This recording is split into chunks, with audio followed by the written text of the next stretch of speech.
The champion quickly goes through. Let's go as well.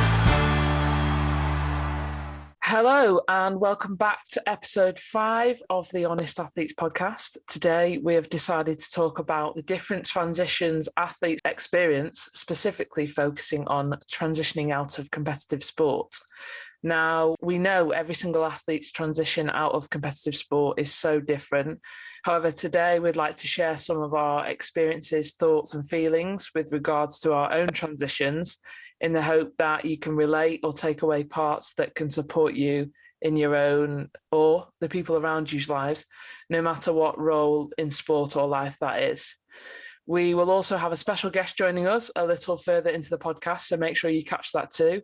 But for now, in true Honest Athletes fashion, this discussion really could go anywhere. So, Hannah, following on from our latest episode, our guest Charlene said something at the end of our discussion that seemed to really resonate with you and made you a little bit emotional, which was, you are good enough. I think a nice transition from the last episode to now would be if you could just kind of talk a little bit about why that maybe hit home a bit harder. Yeah, I mean, we kind of stopped recording and then I actually opened up and said how much that impacted, and I didn't really expect that phrase to impact me as much as it did. And you know, when you're going through elite sport, you know who you are, you know what your purpose is, you wake up with that sense of purpose and that goal, that drive. You can finish the day feeling like you've succeeded. And when you walk away from a sport, you know, you have like a honeymoon period where you kind of feel, oh, free time, I can do whatever I want, this, that, and the other. But reality at some point does kind of hit home that, you know, plans are important to have, and being able to kind of put what you've done in swimming and try and transfer that into life out with swimming. And I think that sort of feeling of, I don't know where I fit in, not knowing what I'm good at. There's things that I am good at, but I did find that my confidence in myself lacked quite a fair bit. Very confident as a swimmer because I've been doing it for so long. I know what I'm doing. So you kind of take for granted that confidence. And then stepping away from it, I realized actually how unconfident I was in a lot of other things. And the reason why that phrase, you are good enough, resonated with me was that I think I definitely felt like I wasn't good enough. I wasn't good enough not being a swimmer. And it just really hit home that actually I need to say that more to myself. And I think it's really important to remind yourself that just because you are no longer a swimmer or no longer a track athlete or whatever sport that you're moving away from, that you are still good enough as a person, and you are still good enough. And just, you know, you don't know what it is just now, where you're going. It is fine journey. You know, I've kind of had my moments of panic and stressing out and freaking out and feeling really down and horrible. And then other days I feel really fine and all together. But it's like trying to get that mental process together and how you view the world now. Because when you view it as an athlete, everything's predictable. You know, as I say, routine, we live off routine. We know exactly when things are happening, where we're supposed to be, what we're supposed to do, plan and prep. And then we live for those 2 weeks off every year that we get in the summertime, and it's great. And then it's like, oh, you know, got to go back to work. But after those 2 weeks, but you don't realize actually how much you just slot back into that routine really easily. Whereas now, you know, my sort of 2 week break has kind of been extended, and, you know, it's been great. I've really enjoyed having free time, but sometimes with that free time and not having it structured, I'm kind of my own worst enemy at times. And yeah, I kind of find that I didn't want to jump into something that I didn't enjoy and would feel stuck with. And I guess that athlete mindset of, I just didn't want to miss opportunities. But I need to be brave enough to actually go out and search for them too. So saying to yourself, you are good enough, it was such a powerful phrase, and it made me very, very emotional, because I realized actually how hard I'd been on myself. And actually, you know, that all it took was that phrase for me to actually snap myself out of that little sort of dip that I was going through at that time. Yeah, no, I think seeing you at the end of that episode was like reminding me of so many things as well. And it was like the reality of, you know, you're very early in your part of transition. And I think it's important to say, whether you plan or you don't plan for it, it's a difficult thing to come out of. It's a relationship that you've built over probably your longest relationship you've had with the sport, and you're not ending it, you're still involved, but for some people they are completely ending it. And it's just a huge transition to mentally deal with, physically deal with, and it's complex, it really is. And I think one thing that I would like to kind of say today is that it takes time.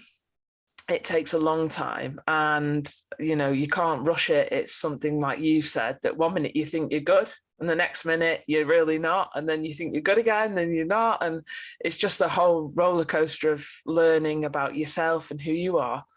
I always say, and I think there's a little bit of resentment sometimes from athletes, where I definitely had it, where if you studied something for that long, you have a qualification or something at the end of it that you then go forward with, and that gives you confidence.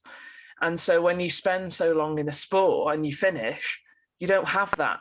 And it's like you've studied something for so long, but you don't have something to then take to the next step of, right, this is what, you have your results and all that kind of thing. But it's a very interesting process. And, whether you manage to get the goals that you dreamed of for the end result, or you didn't, it's just, there's lots to it.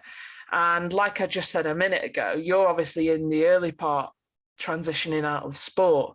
I wanted to ask and see if you could discuss if there's been any feelings or experiences that you didn't expect or consider that might actually happen in transitioning out of sport. I think it's that lack in confidence, and moments where all of a sudden you just feel a bit crap. I didn't expect to kind of feel awful. I would quite easily use another word, but I'll keep it PC and PG. I'll have to get the beat machine out, I think. I know, I don't want you to do that. But, yeah, I think it's just that sometimes, you've got such a great support network, and, as athletes, we are selfish in what we do. And your support network around you, are there to support and allow you to basically do your job. So when you transition away, I kind of felt really guilty as well. I didn't expect to feel guilty, but I think, again, going through that self-reflection, I realized actually how impactful my sport has been and the impact it has on others, but also the impact that it now has on the others now that I've stepped away, because my relationships have changed a lot, especially with my parents, with my partner Ewan, my brothers, and a lot of it is for the good. But I then realized actually how impactful it's been, and I feel like I owe everybody a lot. I'll be forever in there. But definitely that feeling of there's just a lot of negativity around it. I kind of thought, I'm happy, I'm going to be free, I've got so much time, I can do this, that, and the other. But sometimes at the end of the day, I don't feel satisfied. I don't feel like, how do I feel should I end my day? Because you're so used to feeling both emotionally and physically like you've given it your all in training, and that's how you've worked hard. Like if you weren't ready for bed to just literally fall asleep as soon as your head hit the pillow, it was like, was that a successful day? I'm not so sure. Whereas now I need to try and figure out what my success and how to end my day should feel like. And sometimes you can feel a little bit disappointed with how your day ends, and I expect a lot from myself. So I didn't expect a lot of the sort of struggling feelings that I had felt. And it's not all the time. It is a very big roller coaster. And again, it might be just unique to me.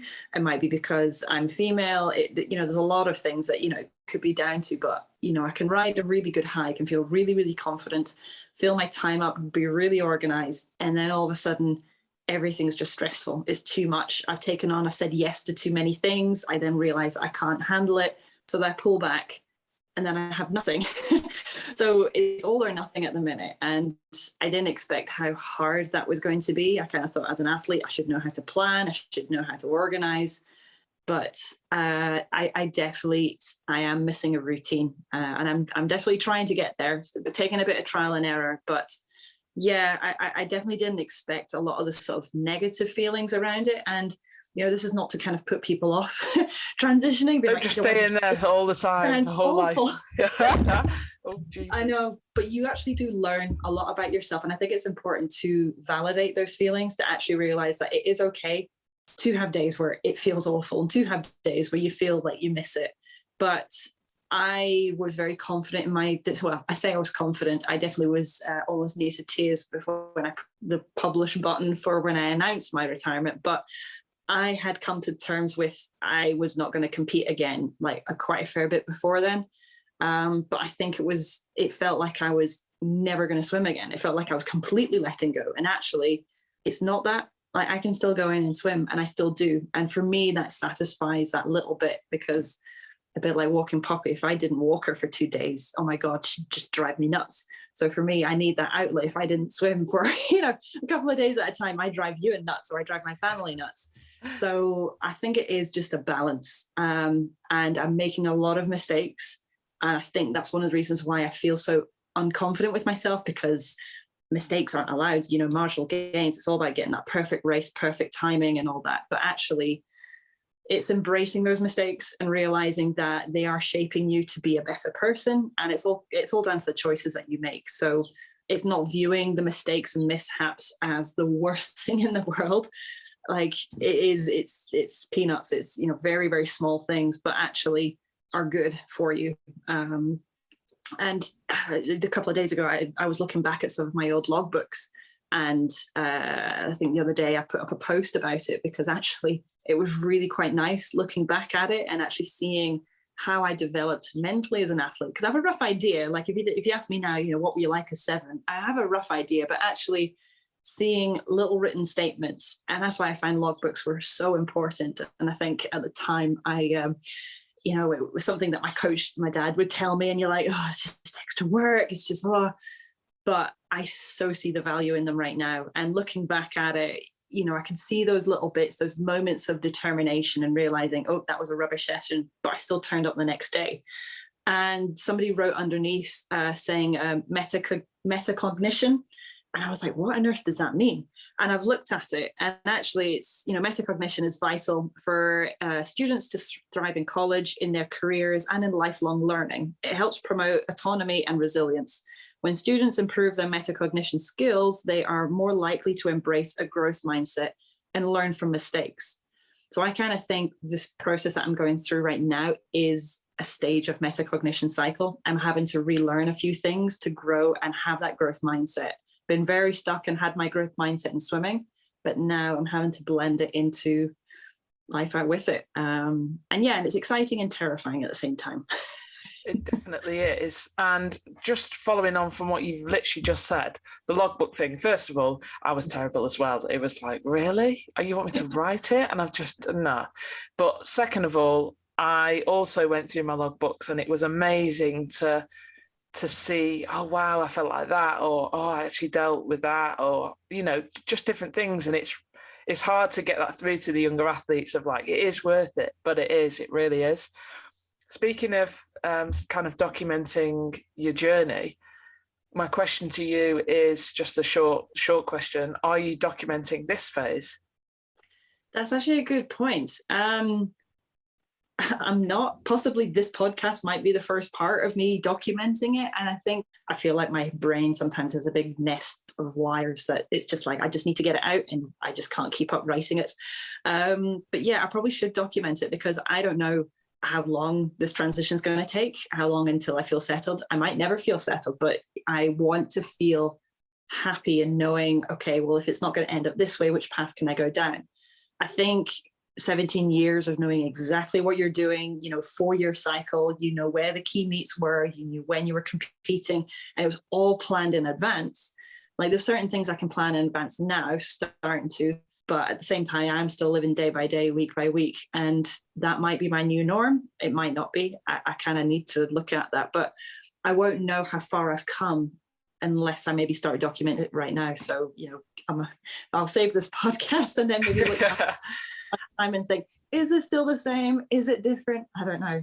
I mean, did you document anything from your transition, or was there any kind of particular point when you went through your transition that you feel I'm through it, or I'm still going through it?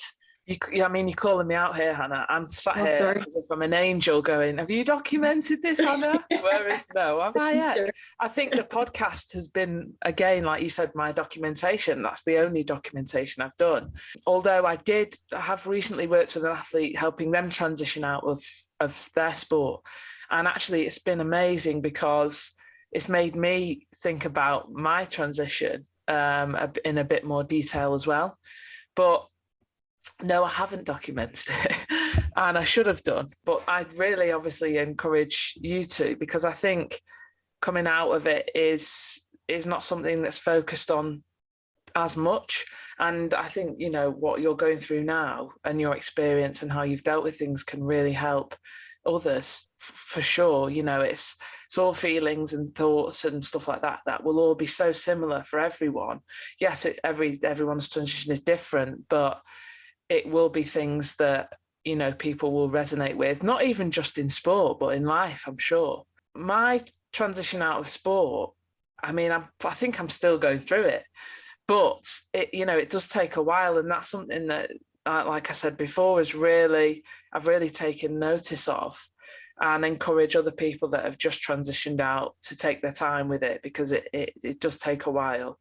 And will it be something that I ever fully complete? I don't know, but I'm in a much better place now than I was. And I think at first, when I transitioned out, I was like all cocky, like you said, I was all cocky. Oh, I've got loads of time now. It's going to be great. You know, I don't have to get up in the morning and go and I've got a threshold session. And, you know, it's just, I'm going to be so healthy and chilled. And then you kind of do your first few weeks and you're like, oh, this is amazing. And then life hits and you're like, oh, wait, hold on.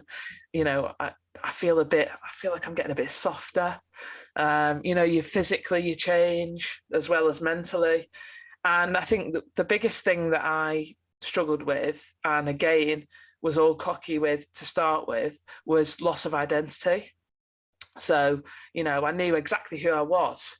I was a swimmer. That was who I was. That was it pretty much. And, you know, that's what I focused all my time and effort into. And it's kind of like that thing, if someone asks you, tell me about yourself. I mean, I'm sure you alluded to it in the first episode of this season, was like, well, most people who are in sport go, well, I did this, I went to the commies, I got medals, or I went to the Olympics or Worlds or whatever that is, or nationals or whatever it is. And that's it. And then they kind of stop there and it's like, well, no, tell me about yourself. And then, you know, it's that struggle of like, well, actually, yeah, who am I? And that's what I really struggled with. It was like, what am I even good at? Am I good at anything? And it's quite easy to spiral then, because without swimming, I was like, well, you know, what use am I? And I'm just learning now, and the last couple of years have found what I'm passionate about, what I love, and that's still involved with sport. And I always knew that I wanted to be there. But that loss of identity is massive, because it can easily, and it did for me, become swimming was who I was. And then it was like, well, I'm no one outside of that. Have you had any feelings around that loss of identity? Yeah, the funny thing is a year or two kind of before I made the call to hang up the goggles, or actually hang up the race suit. And my goggles are still in my swimming bag just now. All my race suits that are kind of packed away. Yeah. I kind of went through a phase where I started realizing, you know, can I describe myself without using accolades?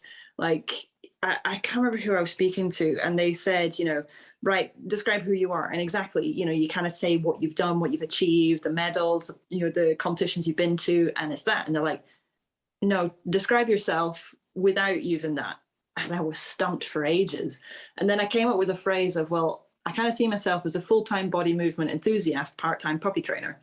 Yeah, and for me, I felt so proud of myself, because I was like, I know exactly who I am when the parent side. Saying that phrase, it kind of doesn't fit anymore. And it was really funny, because I felt so confident that I knew who I was as a swimmer, and I knew who I was not being a swimmer. And I felt a little bit lost, because I thought, well, I thought I was that. And yeah, don't get me wrong, I'm still a huge body movement enthusiast. I love playing in the water. I love body movement exercises on land. and I love training Poppy. Like I love training dogs and working with them. So, you know, I still have those elements, but I don't know whether I would brand myself as that being my identity. I kind of feel I need to work it out. I need to kind of figure it out. And it is a little bit daunting. And another part as well that I think really hits home, and I feel I've really struggled for a little bit, was I've got two younger brothers, you know, one's in the RAF and another one is an accountant. And I feel bad for like my parents, because if people ask, you know, what are your kids doing? Oh, you know, Alistair, he's, you know, doing great in the RAF. Joey, you know, he's an amazing accountant. Hannah, she was a swimmer. And I just felt like I needed this label to kind of basically explain and describe what I do. And, you know, and I'm still kind of processing how to deal with that, because I kind of feel nowadays it is different. Like you don't need that label as such. I think it's important for you to find your place in what you enjoy doing. As I say, you know, if you find something that you enjoy doing, you don't work a day in your life, or I've kind of butchered that phrase, but, you know, along those lines, where you work at a job that if you enjoy it that much, it's not classed as work. And for me, that was swimming. But I kind of feel like I want to find that little bit. And there's, you know, there's bits that I'm doing right now. I just don't know what label I put myself under. Like I'm a Pilates teacher. I compete flyball with Poppy. I do one-to-one swim clinics. I do consultancy work. So it's a bit of a big umbrella just now. So I can't pinpoint it to one thing. And I'm sure at some point it will come down. But yeah, that loss of identity has been really difficult, because I still can't use the word ex-swimmer or swammer yet. I can say it out loud, but I just can't write it next to my name. Like I'm not quite there yet to kind of feel, because I keep going and swimming, like lane swimming and public sessions and stuff like that. And slight change of topic, lane swimming. My goodness, the politics of lane swimming. Did not realize how bad it was. But anyway, that's besides the point. So I still swim. I still feel like, you know, I can still call myself a swimmer, because that is still part of my identity. I don't have to get rid of that. All it is just feeling secure in what I do and feeling satisfied by the end of the day in what I've done. And, you know, having a swim in the morning, I can still feel satisfied at the end of the day, even if I don't have a swim in the morning. So it's trying to find that identity side. I'm still kind of flinging between one side and another, and how long that will be, I don't know. I mean, do you have an idea of what I mean, I think you said there you're not sure, but do you have an idea of where you'd like your identity to be, or do you still find it changes? Or I think it does change. Like I said, I always wanted to be involved in sport, and that's something that I'm really passionate about. I am, and so it's such a tough question, because like you said, through these last few years of transitioning out, if you ask me at different parts, there would be different answers. But I think that's part of life. You know, you do adapt and change to the situation, circumstances, and what you go through. And so I don't ever think there's a definitive answer. And like you say, it's about enjoying what you do as well. And obviously at times you're not going to just love it all the time. It's not this fairy tale. One thing that I wanted to talk to you about today, because it was something that I had to figure out, and it was who Lauren is physically. Mm-hmm. Because I've always trained, and you've always trained, and all athletes have always trained to try and look a certain way, not to look a certain way, but to, you know, to be ready for your sport physically and in the best shape and all that kind of stuff for the events you're doing and everything. And since I've retired or transitioned out of sport, I'm now just getting to know what I look like, if that makes sense.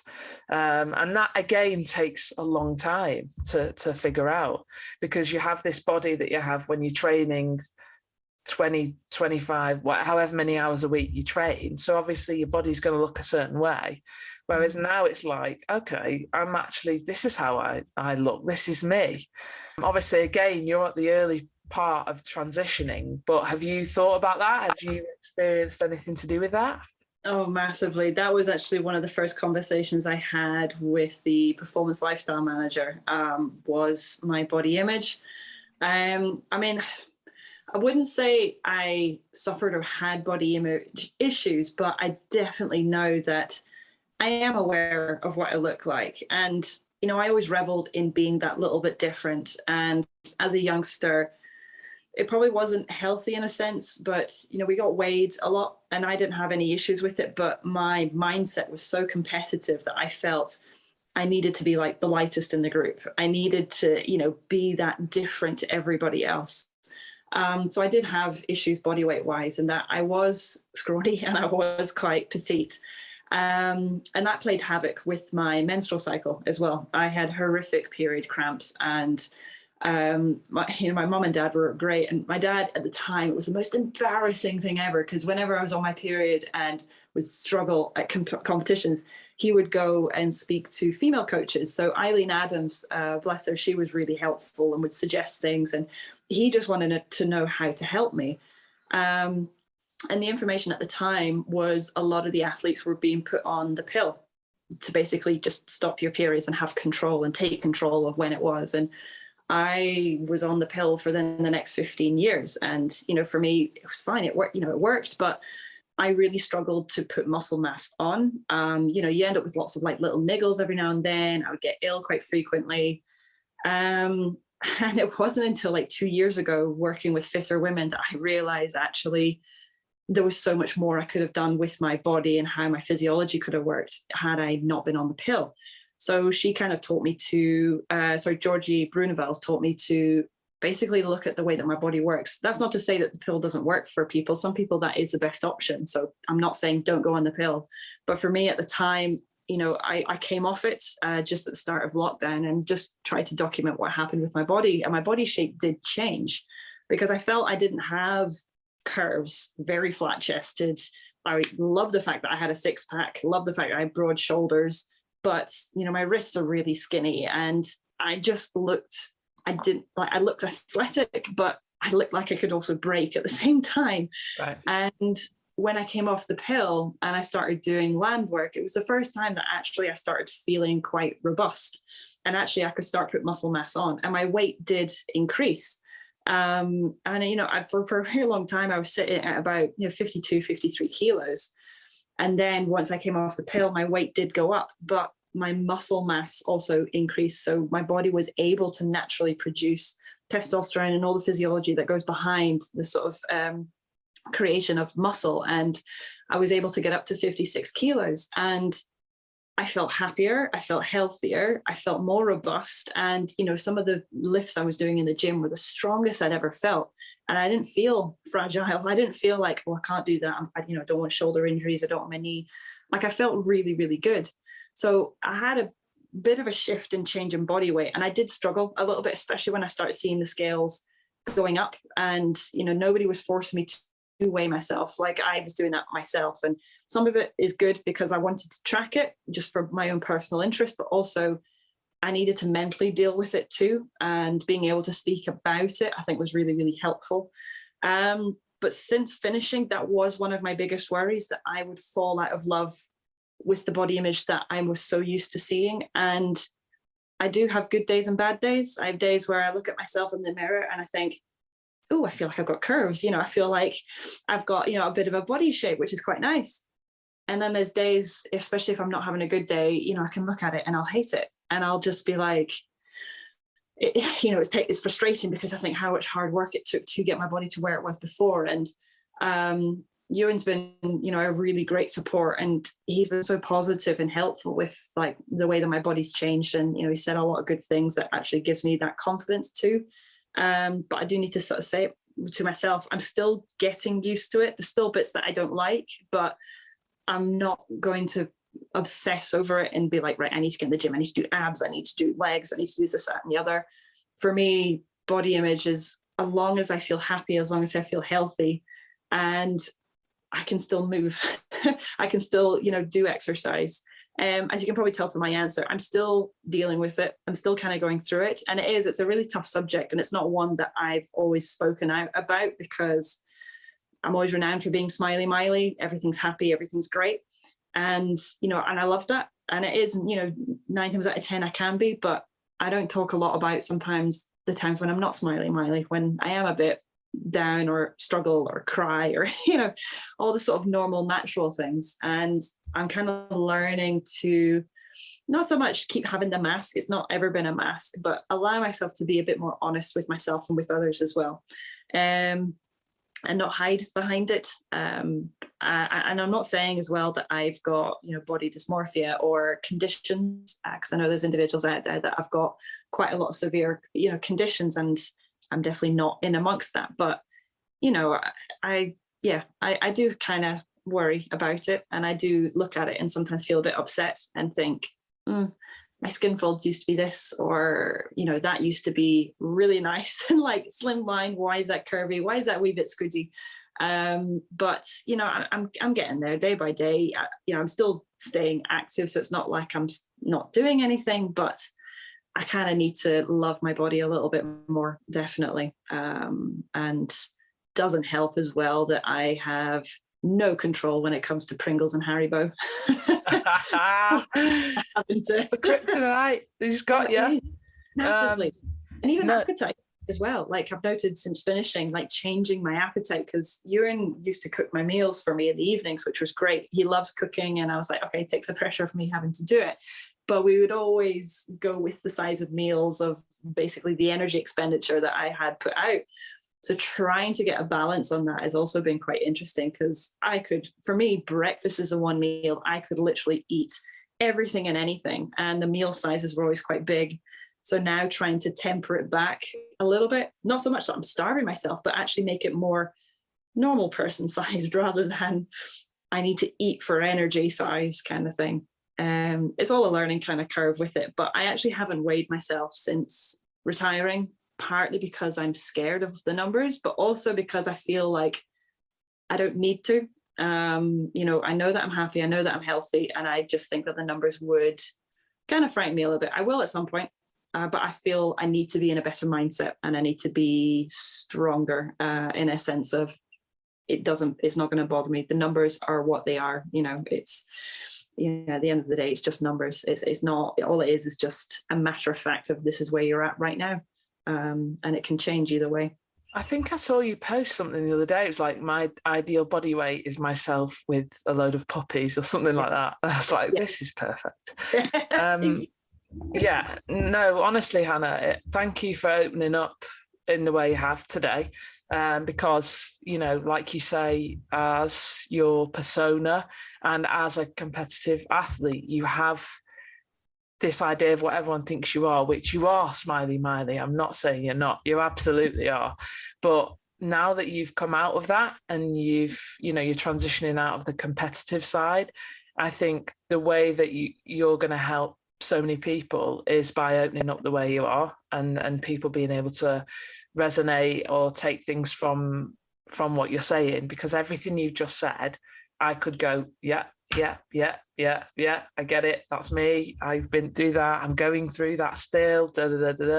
So, you know, it's so important. And it's why we're doing the podcast, so that people can listen and hopefully it can help them. But I think, yeah, with the bodyweight stuff, absolutely. You know, I was just like, oh my gosh, I still want to eat loads. You know, the swimmer's appetite is still there. I don't know how I'm supposed to look, who Lauren is, what she's, you know, what am I going to turn into? My arm's going to get even longer now. I'm not swimming. I don't know. But I was the same, you know, I was frightened, and I haven't weighed myself for years. And I'm just now I think I'm in the best place I've ever been with it. So, you know, like you, and I still have bad days, but, you know, there's more good than bad. And being around new people and stepping outside of the swimming world, going into this football team I've gone into, and the girls there, and, you know, I'm sure they have their bad days, but they're also like, you know, yeah, let's go and get some curry and chips after the game, you know, and I'm just like, okay, yeah, that's fine. Let's go and do that.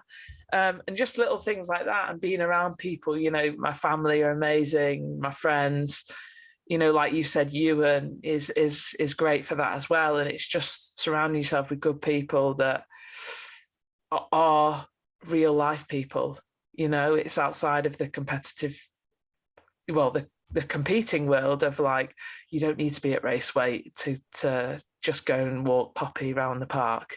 Yeah. You just, as long as you're happy and you can throw the ball, I'm sure Poppy's fine with it. And it's just about how you feel yourself. And again, like you say, you know, sometimes you do feel down about it, but it's a process and you're learning who you are outside of the world of competitive sport. And it's amazing to do that. So yeah, just thank you for opening up about that. You know, it's really important. And again, I resonate with a lot of what you've just said, for sure. I do look in the mirror sometimes. I think today's a fat day. Today's a fat day. But as long as I'm happy, it's all good. But my next thing that I wanted to ask you about was having more time. Now you've transitioned out, and we spoke a little bit about it before, but having more time to think, which can be a great thing, but it also can be quite dangerous, especially like you said, at night when you're in a full training schedule, you go to bed and you just go to sleep straight away. Whereas when you transition out, you're obviously not doing as much training, which means you're not tired, which means you have more time to think. Have you managed to figure out any kind of strategies or anything that help you if you're having a day like that, where you're thinking a lot and things like that? I kind of use my Pilates to help because it's a great way to switch off from the outside world and actually just focus on your body. And you can really clear your head because with Pilates, you've got principles to think of. You've got breath, control, center, concentration, precision, and flow.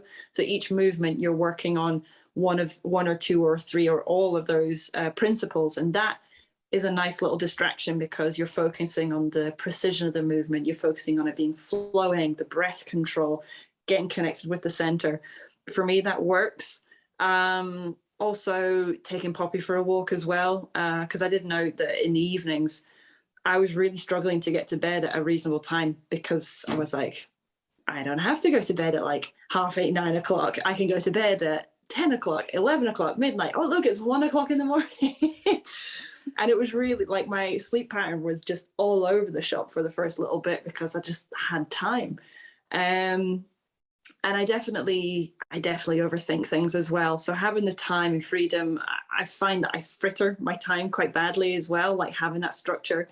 So that's why I like being able to plan things in. Right, today I'm going to try and do a to-do list. Right, here's the to-do list. And I'm terrible for writing all the stuff that I need to do like all at once. And it's like this massive long list when really I should probably chunk it into like, right, these tasks are to be done today. This is tomorrow. I'm great at giving advice to people, but I'm terrible at taking my own advice. And then, you know, whether I go for a walk with Poppy in the morning or I go for a swim or go to the gym, try and do something in the morning because as well with having time, I find sometimes waking up really difficult because that purpose of I need to get out of bed. I can actually just roll over and have another half hour in bed or another hour. And by the next bit, it's like, oh, the morning's gone. Right. Okay, I'll do this. So yeah, I really did struggle sometimes having the time. And when my head starts overthinking, you know, it kind of panics me. And there are a few things that worry me, like, you know, the pricing of gas and electricity is going up quite a lot. Price of council tax is also going up a lot, but income isn't.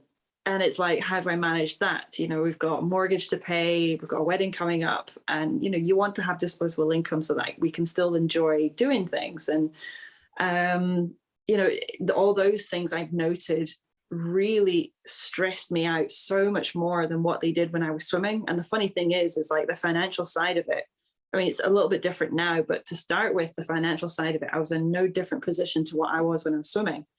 And I was like, why am I now worrying a lot about this more now? And I think swimming was a great distraction for that. I kind of was quite happy, oblivious to it.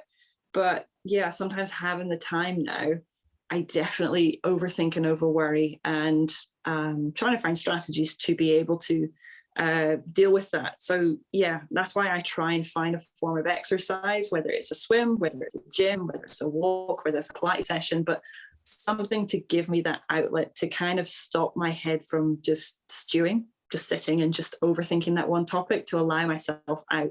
Because sometimes that sort of movement, and again, I should really listen to my own advice. One of the key things in Pilates is a phrase that says, move well to feel well. And I say it at the start of my classes as well. and it is, in order to feel well, that it doesn't mean feel well as in like, oh, I'm healthy today. It's like your mental well-being as well as your physical well-being. So if you can move your body well, you do naturally just feel better in yourself. Like, it helps the endorphins rise, and you just feel capable and able to think out with the sort of like little box sometimes that you can kind of put yourself in. Having worked with fitter women as well, I also know within our sort of menstrual cycle, certain times of the month, we can be more prone and more susceptible to that darker thinking, and sort of like your inner voice can kind of come through a little bit more, especially like just before you start your period.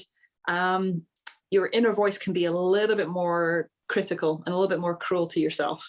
So positive thinking, positive thoughts, I think are really, really important. And also, especially if you catch you on an off day, your silver tongue can be pretty brutal as well. You can be a little bit more grumpy to others. So yeah, there's lots of balancing act and kind of trying to figure out what it all means. And yeah, having too much time was, as I say, lovely to start with. It was a holiday, got to go down to Birmingham to visit family that I would normally not be able to go and do. And, go and walk the dogs with my mom, and just time to do stuff.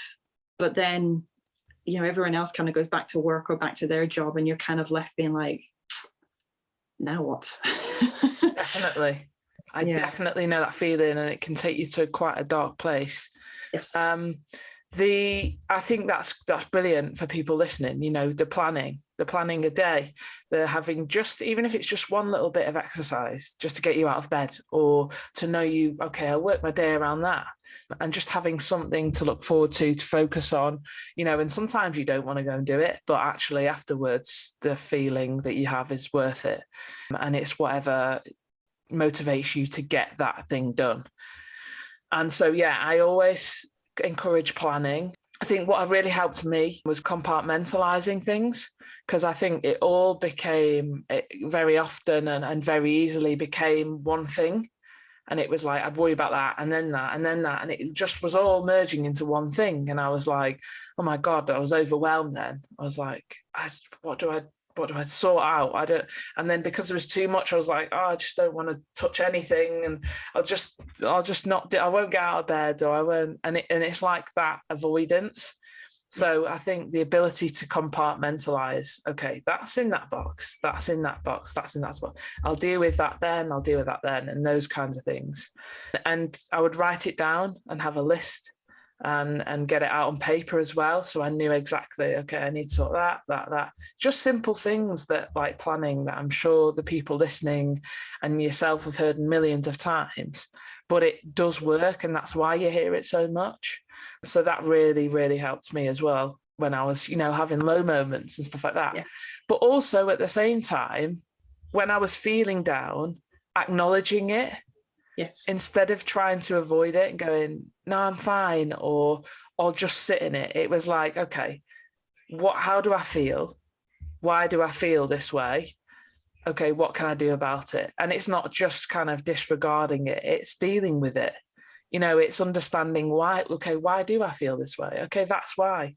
Because when you understand why, you kind of can deal with things a little bit better. You're not just kind of trying to bulldoze your way through it of like, well, I feel sad, but it's fine, I'll be fine soon, or whatever. So I think that's important as well. We would now like to introduce to the podcast Emma Vickers. Emma has been involved in table tennis for 24 years. She was a senior international table tennis player and a multiple British champion, and has competed for various clubs across Europe. She's also worked as a coach as part of the National Talent Pathway, and is now a non-executive director on the board of Table Tennis England.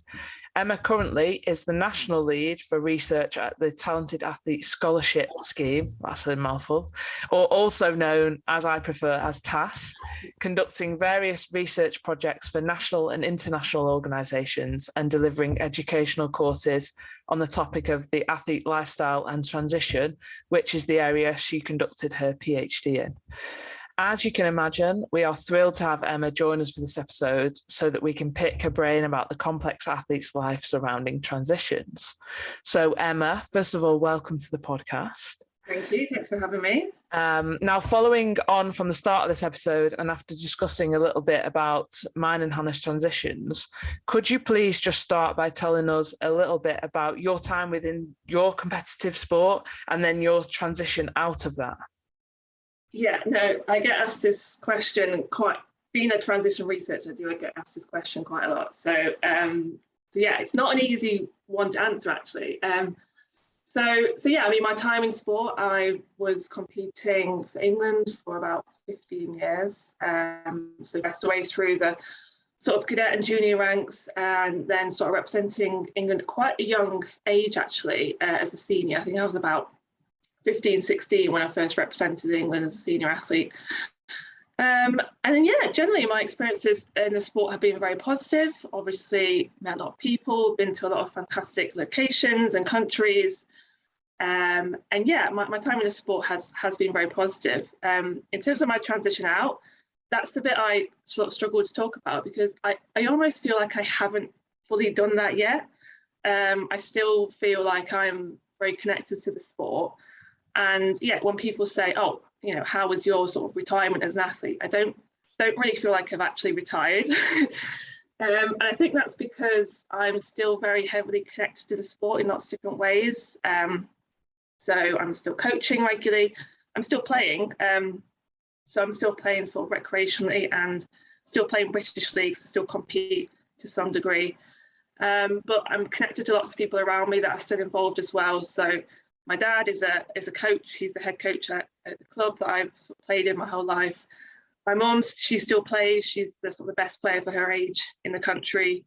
My boyfriend, he represents England still as a senior player. So yeah, I've got lots of people sort of around me who are still very heavily involved. So yeah, it's hard to sort of completely leave the sport behind, which I think I quite like. I think sort of, yeah, I've sort of transitioned within roles in the sport. So from player to sort of coach to now board member, which is very different, a new role for me as well. So yeah, so when people ask that question, I really don't know how to answer it, because I don't feel like I fully have, if that makes sense. That's pretty cool that actually you've got so many people, like your support network around you, that are still heavily involved. Do you think that's quite a beneficial thing to have? Do you think for you, obviously that seems to be working, but I guess the other question as well is, have you noted there's a difference? So as you see generations kind of coming through, are you seeing there is a bit of a difference now with how athletes transition now compared to yourself? That's a good question. I think having people around you, I mean, some people, I think it would be positive, because you can still stay connected to the sport and still have those conversations and still see, you know, people regularly that you sort of interacted with throughout the years. Whereas for some, I think they would much rather just completely leave it behind. You know, if you're no longer competing in that environment, you don't want to be there every day. You don't want to see, you know, the latest results. You don't want to see the latest developments in the sport. You just want to think, okay, I've retired and I've completely done. And that's actually a bit of a working piece at the moment within the research. Actually, what does retirement look like for the wider athletes network as well? So I think sometimes we assume, you know, the athlete is going through retirement, and obviously it's a very difficult period for them, but actually sometimes we forget about the impact on, say, the coach or parents, or, you know, the family members, the person's partner. Actually, they're going through some sort of mini transition themselves as well. So yeah, I think that's sometimes we forget about the area. I'd be keen to understand what it's been like for you guys, actually. You know, your sort of wider network, do you think they've experienced any sort of change? Hannah, I think you should take this one away, to be honest, for now. Yeah, massively. So my dad was my coach, and he's still coaching. And I think each of the sort of close-knit support networks, so my two brothers, I've got one brother who's in the RAF and got a good relationship with him, but I don't see him as often. So I think for me, transitioning for him, he gets to see me more often, but I feel it's not too dissimilar to the relationship we had when I was swimming, because he's away working quite hard. My brother Joseph, he's an accountant, and he's busy. He has like 50, 60 hour weeks, so I don't get to see him as much because, again, he's working quite hard. But being able to have time in the evening to say, do you want to come over for tea? That's been quite nice. And I feel that's been quite positive. Probably the three that have been the interesting sort of changes and transitions have been my fiance, my mum, and my dad. Probably more so my dad being the sort of more impactful one, because he's still involved in swimming. And I think it has been quite challenging for him, because he was the one that taught me to swim. And I've not had any other coach other than him. And it's been a really cool and incredible journey to be on. And for me to step away from it, I think in my head, I kind of felt, well, it's possibly going to be hopefully easier for him because he's not got that pressure of having his daughter there. He hopefully can enjoy coaching other athletes. But actually, I do think he is impactful for him. And I think I kind of need to appreciate that a little bit more. But trying to find time so that we can build a relationship that's more father-daughter rather than athlete-coach has been interesting. But I've seen like a completely different side to him. Like, we're getting married this year, my fiance and I, and my dad's so excited, and it's just lovely to kind of like have more of a dad input as well. So that's kind of been the biggest one. But with my mom, I think she was delighted that I was finishing swimming, and I've tried to build a relationship more with her, going on dog walks and just being able to kind of have more of a mother-daughter. And with my fiance as well, like, I'm around more often, so I'm more around to irritate him. He's kind of seen the difference, and I think he's understanding as well that it's not as easy for me to just fully step away. Like, I was ready to move on, but there's still components to it that I'm still trying to adjust. And I think for him as well, because he's having to change how he supported me. Before, he was really good at making dinner and kind of having those things ready for me when I came back from training.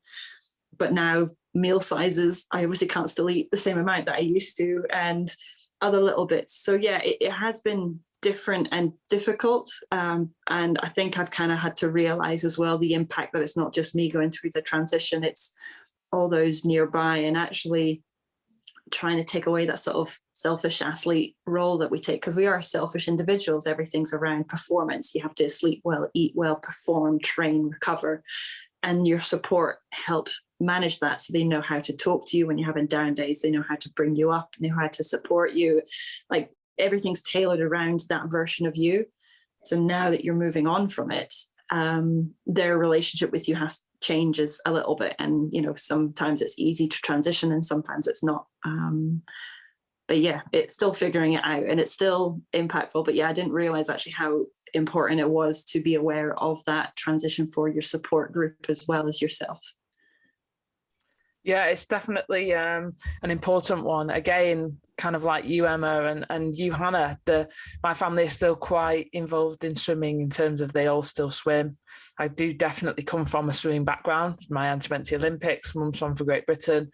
So it's all still there. We all still do it. But it is interesting as well, the fact that you're around these people more, and the frustrations that you used to let out when you were training now are sometimes let out on those people, and vice versa, I think, as well. You're around them more. So it's definitely an interesting one to kind of relearn a relationship with people that you've had in a certain way your whole life, and now it's very different.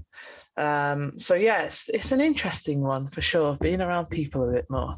I would love to know, because I think obviously, Emma, you, in your role, you've supported many athletes through transitioning and stuff like that. What makes a successful transition out of sport? Or are there things that you can do before you even get to that point that can help facilitate a bit of a smoother transition out? Obviously there are lots of things like that you can do. I think sometimes we think about, when an athlete is about to retire, that's when it almost starts. They've made the decision, okay, I'm going to retire. Now I need to start preparing. But I think it starts much earlier than that. It starts when they're literally in the very beginning of their career. I think it shouldn't be that sort of conscious preparation. I think it should be sort of unconscious. So, engaging in education, following that dual career path throughout their entire career, whether that's engaging in some kind of formalized education, or whether it's just engaging in sort of informal personal development. So whether that's, taking part in evening courses, or learning new languages, or just doing a week's, work experience here and there. Obviously those aspects are going to be very, very important. But yeah, for me, it's not something that should be done at the end. It's a conscious process throughout the entire athlete's career. And I think within that, sports do have a really big role to play. I think they have a responsibility not just to develop athletes in their sport and sort of win medals, but also to support the person and support their interests outside of sport, and make sure that when they do come to that period of their sort of career, when they want to retire, that they're ready for it, and there's no sort of difficulties that the athlete faces when they do. So it's just some examples of what different sports are doing within that space at the moment. So we've been working very closely with the FA around women's football. So they have asked us a task to help them develop a policy, which is going to sit within the different club environments. So it's going to sit across the Women's Super League, the Women's Championship Division, and also the Women's Super League Academy. It's going to be a sort of dual career policy, and it's going to be in the club sort of licensing criteria that all the players have to engage in sort of X amount of personal development. They have to have X level of staff who can support different transitions and support career planning. They're going to have to be flexible in terms of when the athlete is in sort of busy exam periods, and when the players go out on loan. Obviously, if they're in education, that's going to significantly impact that as well. So, are they sort of making provisions around, can their educational establishment be sort of moved in some way? So yeah, that's just one example of what we're doing at the moment. So yeah, for me, I think it's certainly not just about at the end what we can do, but it's throughout the entire athlete's career. So that's just sort of one sort of key example within football at the moment. With the goodwill in the world, like being able to have like a plan like that, I think is really ideal. And the perfect way for an athlete is to feel they're in control to be able to have that transition. What about athletes who have quite a traumatic way of ending their career through injury or a circumstance where literally it is cut very short before they're wanting to actually finish, sort of on their own terms? Have you seen any policies around to support that, or it's something that I feel is possibly not talked about enough? Like, you always talk about the gradual transition and it's great to see pathways, but what about those who have their careers cut short before their time's actually fully up? Yeah, so as we know, not every transition is going to be expected. So there are normative transitions, so those which are sort of with the progression of time and age that we expect are going to happen at some point. But then, as you've just said, Hannah, there's also those non-normative changes and transitions that can be very unexpected and can have a significant impact on the athletes. So they're going to not be prepared for that next step potentially. They're going to feel they've maybe failed their support network. They're maybe going to experience some sort of well-being or mental health difficulties because of that. And like you said, it's not just preparing for those sort of transitions that are voluntary, but also those that aren't voluntary as well. And yeah, there's different ways sports can do that. So they can have a protected resource pot. So if an athlete does go through maybe a career-ending injury and sort of the next week, that's it, their career is over, have sort of counselling ready in place if they do require it. So some kind of mental health support. Obviously not every athlete is going to need that, but for some it could be really important. And then yeah, just having provisions where they can still remain in contact with their performance lifestyle advisor if they have one for X period of time. So yeah, not cutting all ties with the athlete, but keeping them involved within the programme and making sure that whatever their next steps are, the sport is fully catering to that. I know not every sport has the resources or funds to do that, and that's where it does become a little bit tricky. I know obviously with sports that are UK sport funded and access to support services via the EIS, that might be possible. But if we look at a sport like table tennis, who has absolutely sort of zero UK sport funding, that becomes very difficult. And I think that's probably an area we've not fully cracked yet in those under-resourced sports. Yeah, it's a really important question that Hannah's just asked and Emma's just answered, really, of like, doesn't always end in the fairy tale way that you hope it does. And so having those kind of processes in place as well is really important. And also, just to be prepared that these things do happen and be aware of that. And in my own experience through competitive sport, I don't think I ever heard the term dual career once, which is probably not great. I might be throwing some people under the bus, so I do apologise. But I'm being honest, and I didn't.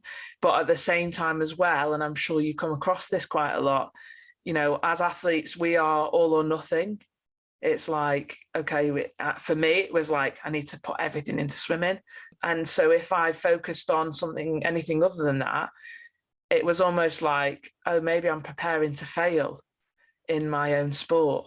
And I didn't want it to come across like that was the case. And I didn't want to let people down. And I felt that maybe having a dual career, which I now obviously know what that term is, means that I was kind of setting myself up to fail and just preparing myself just so when it didn't work out, I had something to go to. And I think maybe you come across a lot of athletes like that. And I always used to think that the people around me who were maybe trying to encourage me to go into that dual career maybe got a bit frustrated at times because they were like, you need to be prepared. And I was like, no, because that means I'm going to fail and I feel like I'm in that position. If there are athletes listening now who are maybe in that position as well, what would you say to them, Emma? How could you kind of convince them that it's a good thing, it's not a bad thing? Yeah, it's a really good question, Lauren. Yeah, I'm shocked to hear that you didn't hear the word dual career during your career. Yeah, I mean, what we know from research and from practice is that when athletes do engage in some kind of career planning, whatever that looks like for them, whether it's a formal education route, whether it's doing a hairdressing course, whether it's learning new languages or doing a bit of work experience, what we do know is that those athletes actually perform better in their sport. So there's actually a link there between athletes who do engage in some kind of career planning or expanding their identity, actually do better in their sport. And I think that's a really important way to sell it to athletes, particularly when they think, it's going to be a distraction, because there's lots of misconceptions around engaging in a dual career. I'm only doing it because it's a backup plan, or, I'm only doing it because I feel like I have to, because, someone's telling me I have to, my parents are telling me, and actually they might think it's going to be a distraction. But yeah, like I said, as we do know, it can actually enhance the athlete's performance. I think it was a study conducted in Australia within rugby league football, and what they found is that the players who were engaging in career planning were actually more likely to be selected on a regular basis for the team, and also engage in the sport for longer.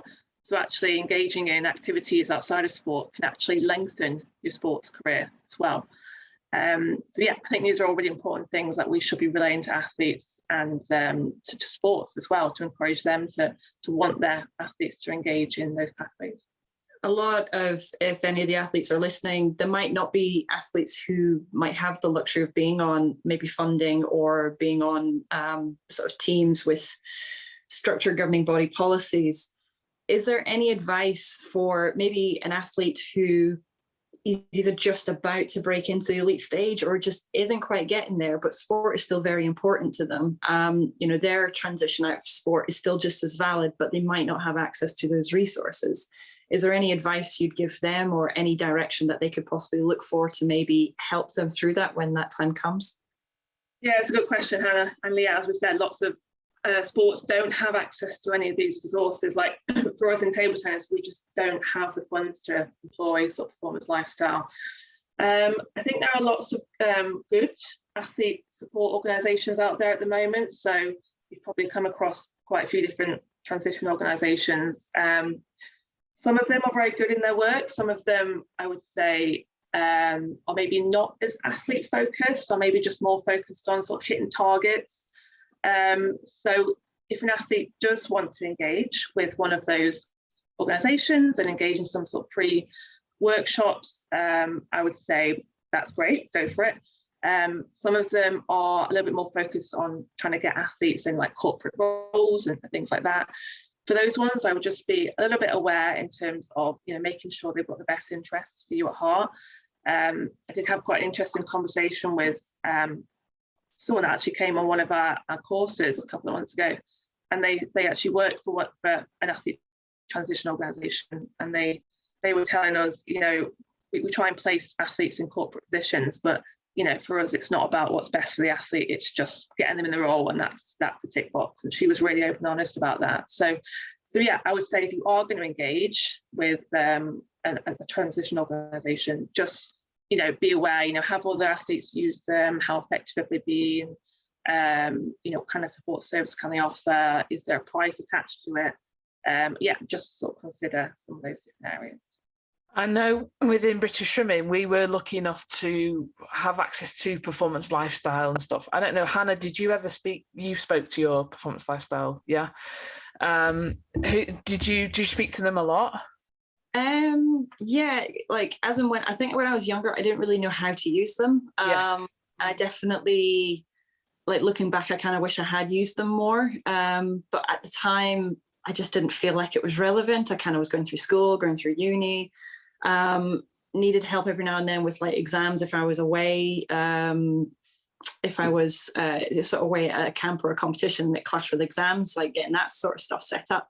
But I kind of wish I had known how to use them more, because I think you don't appreciate how important actually that sort of stuff is. And there's definitely a lot of things that I could have put in place more had I utilized that service more. I'm definitely using them a lot more now than I was when I was actually going through my career. So if I was to kind of ask myself, younger Hannah, I would be like, no, use it. Even if you don't know what you want to use it for, just being able to kind of speak and talk about future plans or what your likes or dislikes are, or just ask them, how do I use you? That in itself, because I think because the system is set up that, Performance Lifestyle is a key part, some athletes just don't know what that means or what it is. So I think if, you can sit down and have it explained to you, or saying, this is what we can offer, or let me check in on you. Let me say, let's organize a catch up once a month or once every 2 months. Even if there's nothing to say, just to have that regular check-in, I think would be really good. And that's kind of what I'm doing at the minute. I'm kind of speaking to someone from PL like once a month, just to kind of check in that the plans and stuff I set, I'm on track, because I'm very good at veering off track and doing something completely different. But yeah. Yeah, no, you've answered that perfectly, because I was literally just going to ask Emma what the role of a Performance Lifestyle advisor is, just because we had them at British Swimming and I would see them walking around, but I would not know who they were, what they did, how they could help me. I wasn't confident enough to go, who are you? What do you do? In a polite way, not a who are you kind of way. But I think it's important. And again, yeah, Hannah, I think especially the younger guys, knowing that they have access and having the luxury of that and to use it, because it, I think it would have worked wonders for me if I'd had any idea or the confidence to ask. Yeah, and that similar to what you said, Hannah, in the task system, we have lots of our athletes who don't engage in lifestyle support. It's probably one of the lowest engaged services, which is, a shame, because those athletes that do engage get so much out of it. And quite similar to what you were saying, we've been trying to really instill in them, when they come onto the task program, this is what lifestyle is and this is how it can benefit you. So we've tried to put some like real life case studies, into action. This is a real life example of how lifestyle support can really benefit you in your career. But to answer your question, Lauren, in terms of what does a Performance Lifestyle advisor actually do? So essentially they are there to support the athlete with all of the aspects, essentially outside of the performance side of things. So they will help them with specific transitions that they're facing. So maybe they're about to transition to university, or maybe they've not decided where they want to go to university. It could be exploring what the options are. What do you want to study? Where can you do that? Can you get sports scholarship? And then helping the athlete prepare for that transition. So foreseeing some potential challenges ahead, how might you overcome them? What strategies can we put in place to help you cope? So whether that's sort of stress management or understanding how to prioritize your time a little bit better. They also help with sort of career planning as well, so maybe signposting you to different opportunities, whether that's sort of different workplace opportunities or maybe networking opportunities. So yeah, they have a really quite a varied role, and yeah, as I said, can be significantly impactful for young athletes to navigate their very tricky careers. We've just had the conversation about strategies and stuff like that, or coping mechanisms for days, because there are days when athletes are really low. On those days when athletes are, having a bad day, what are things that they can do to kind of not necessarily not acknowledge that they're feeling down, but help them get through it or bring them out of it maybe a little bit? I mean, I would say absolutely, don't stay silent. I would reach out to someone. So whether that's a teammate or whether that's a former coach, or it's another athlete is going through the process as well. I think when athletes retire, it's quite nice to be aware of other athletes that are either going through the process at that time or have gone through the process like a couple of years ago. Just to know that you're not the only one feeling that way. And, the transition can be difficult, and it's good to know that there are people who have experienced that as well. So yeah, I would say absolutely reach out to others, get outside, do something that you enjoy. But yeah, don't keep it sort of locked inside, because that's when it can sort of get dangerous and sort of start to fester into, something that could be sort of impactful on your well-being. As an athlete, when you try and figure out who you are, like I thought I was being really clever as a swimmer. I thought, right, I need to figure out my place in the world when I'm not a swimmer, because before I couldn't, I could only identify myself with all the accolades that I'd done. And I had a little statement where I said, well, I'm a body movement enthusiast, part-time puppy trainer. I was like, that's exactly who I'm meant to be when I'm not a swimmer. And I felt really proud. Now that I've transitioned out, that statement doesn't really fit anymore. I mean, it does in a sense. I love Pilates work, I love body movement, but I don't know, I don't feel satisfied that that describes me. And trying to kind of find that identity, is it something that an athlete can find, or is it something that, I mean, you mentioned that you still feel like you're transitioning, so do you find that identity crisis keeps going, or do you find an athlete will find that identity at some point, or is it something that can stay up in the air for quite a bit of time? It's a really good question, and I think one that I can't really fully answer, to be honest. I think identity fluctuates, and like you said, for you felt actually I wanted to do this when I leave sport, and when you've left sport, actually maybe it's not the right fit. So these things are going to happen, and it's just it's going to be a journey. And I think when we talk about transition, one of the key things that we often discuss is actually, does a transition have a start and an end point? And I think potentially it doesn't have an end point. It feels like athletes who transition out of sport, is there a time when you would ever not feel like you're an athlete? Because it's been such an ingrained part of your identity for, so many years. So yeah, I think transitions don't necessarily have to have an end point. They can be ongoing. What we do know is that, time is a healer. And when time passes, you can start to resolve some of those difficult issues around transition. But yeah, I think it's a really good question, Hannah, and probably not one that I can answer, because I don't think transition really does ever have a full end point for some people. So obviously, we've spoken a lot about the retirement transition, which is, when we talk about transition in sport, that's typically the one that comes to mind quite a lot. But let's not forget that there are lots of different transitions athletes will face across their entire careers. So, even in the talent force pathway, they'll make multiple program transitions, relocations. They'll maybe become a full-time athlete for the first time. That's a significant transition. Major event cycles, the Olympic cycle itself is a big sort of 4-year transition that has several mini transitions within it as well. But there's lots of other ones. I mean, junior to senior, athlete migration is a big one that we've been looking at TAS recently. So when athletes decide to migrate to different countries for different opportunities, whether that's in their sport or in education, educational transitions into, through and out of university, maybe athlete to coach is quite a significant transition as well. Becoming a parent for the first time, so elite athlete mothers having children, then transitioning back into the sport, which at the moment is a key one that's been in the news recently because of UK sports new guidance around the area. So yeah, I think it's important to remember that, yeah, it's not just that end transition, but we're almost in a constant state of transition. And it's really important, I think, for practitioners and coaches and people around the athletes to maybe have an awareness of what those are and maybe how they can sort of talk with athletes to sort of progress through them. So yeah, there are sort of courses that people can do in that area if they are interested. So we at TAS actually run a course called Understanding Athlete Transitions. So it covers all of the ones that I've just spoke about there for the last few minutes.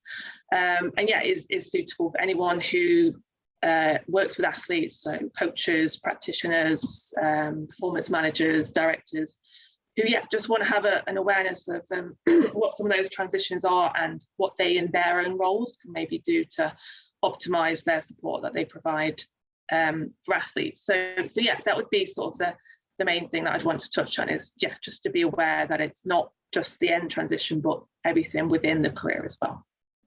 Actually, just hearing you say that, you suddenly then realize actually how many transitions there are. And in my head, it's always been the end point, like finishing a career and then starting the next one. But you're so right, there are so many little bits. And I think we do take for granted actually how impactful that is. So I kind of have one last little question is, do you think, for me, I guess a lot of athletes think the end one is the main one, and I feel like it is quite impactful. But as you say, becoming a mom, having a family, like that is also a big part. Does it get easier? Do you find that it's, once you've been through transitions? I mean, I've kind of been through a couple of Olympic cycle transitions, and I don't know if that's helped me at all with this athlete changing into a non-athlete transition, but do you find over time it does get easier, or is it going to be different because I guess each transition will have its own unique kind of point to it? Yeah, it's a good question. And like you said, each transition does have its unique demands. One might be a crisis for an athlete, whereas others might be quite smooth. What we do know is that previous experience of transition is a support mechanism for the next transition. So, if I was a lifestyle advisor and I was sat with an athlete who was about to move to university for the first time and they were particularly worried about that, I would ask them, okay, this is a big transition for you, but what transitions have you already faced? What demands did you face? How did you overcome them? How did you prepare? How successful was it?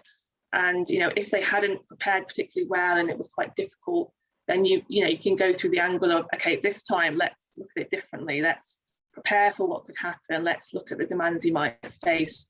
Let's start contacting some of those support members that might be in your environment. So just be a bit more proactive about it. So I think different transitions across the career can be a really important learning point. And yeah, even when you come to retire, you could look back and say, okay, let's map out all the changes you experienced. What went well, what didn't go well. What can we do better next time? So yeah, I think they can be a really important learning point for athletes. We definitely are constantly, as athletes or anyone surrounding an athlete, it's just like a constant state of adapting and assessing and, trying to improve things and all that kind of stuff. So it's been amazing to have you on, Emma. Thank you so much. It's really important for athletes, or like you say, the support kind of team around of an athlete, to understand the whole thing around transitions and how important they are and how many we actually go through. And then obviously that one at the end, which again, is there an end point? I don't know. I'm kind of with you on that one. I don't know if it'll ever end, but no, thank you so much for coming on. It's been brilliant. Hopefully you listeners enjoyed this podcast. We look forward to seeing you next week for another episode.